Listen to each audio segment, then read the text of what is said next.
નમસ્તે ખેડૂત મિત્રો, મારું નામ પટેલ બંટીન. હું આપણે જે અત્યારે જે પ્લોટ ઉપર ઊભા છે સુકુન સીડ્સનો કૃષ્ણા કપાસની વેરાયટી છે.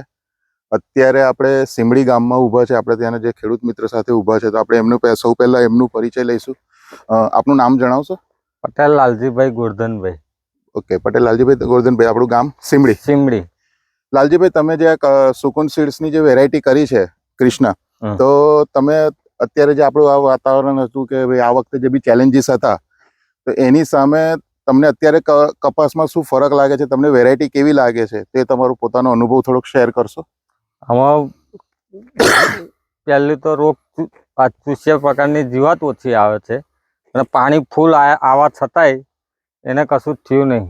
ઓકે, તમને ટૂંકમાં જે આ કપાસ જે છે કે તમારું કેવું એવું છે કે ભાઈ આ ખેતરની અંદર પાણી જે આપણે વધારે વરસાદ પડ્યો તેમાં પાણી વધારે આવતું હતું, બરાબર?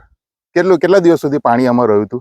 5 દિવસ. 5 દિવસ સુધી પાણી રહ્યું હતું, તો બી આમાં કઈ ફરક છે નહીં, કઈ આની કઈ અસર નથી દેખાઈ, બરાબર? બીજું કે તમને એનું જે છોડનો ઉગાવો છે કે જે અત્યારે ભાઈ ભમરી ને બધું ચાલુ થયું છે, તે પ્રમાણે તમને વેરાયટીનું પરફોર્મન્સ કેવું લાગે છે? આ પાન પરથી જ ખબર પડે. એકદમ પાતળા પાન છે. ઓકે, આમાં ચૂસ્યાનું એટેક ને બધું કેવું છે? ઓછું, બીજી વેરાયટી કરતા ઓછું. ઓકે, બીજી વેરાયટી કરતા ઓછું. અને ગરણ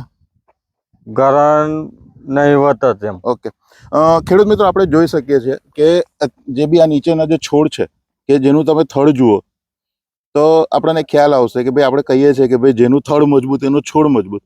તો એ જ રીતના તમે અહીંયા કોઈ બી છોડ જોશો તો એનું જે થડ છે એ બી ખૂબ મજબૂત છે. બીજું કે એની જે પેટા ડાળીઓ નીકળે છે એ બી ખૂબ સારા એવા પ્રમાણમાં નીકળે છે અને જે આપણો છોડ છે એ આખો ઊભો થાય છે. આગળ આપણે જ્યારે બી થોડા સમય પછી ફરી વિડીયો લઈશું તો એમાં આપણે આ જ ખેતરનું તમને એમાં બી ફ્લાવરિંગ ને એ બી બતાડીશું. ઓકે, આભાર.